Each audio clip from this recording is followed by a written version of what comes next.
fácil e rápida. Seu imóvel novo. Juliano pode dar um cheque-mate na facção. Descobri a casa do meu pai lá, uma casa da facção, provavelmente é um quartel-general. Juliano, tô te limpando lá que eu já vi tanto filho sério. E Elisa tem a chance de descobrir os segredos de Orlando.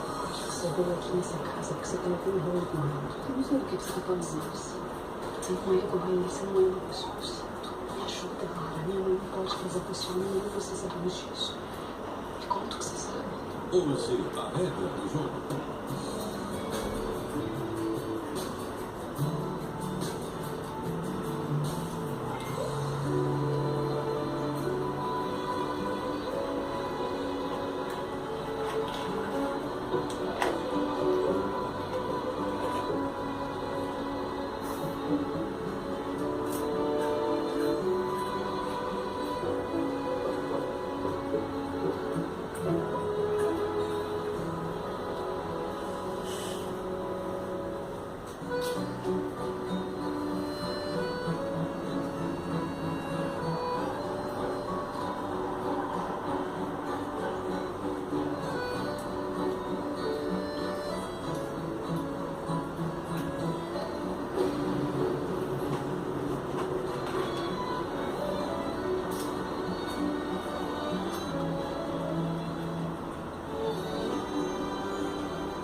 Parece que foi.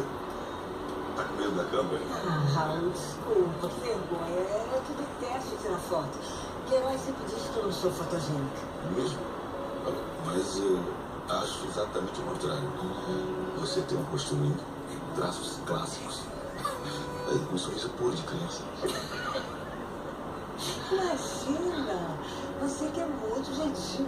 Mas antes de tudo, eu sou um fotógrafo. Será que você se importaria de pousar pra mim? Eu? Por que eu? Mas por que não? Já disse que você tem um rosto muito interessante. Nem sei o que dizer, Raul. Vamos ver. Eu estou ocupada. Não tenho tempo pra nada.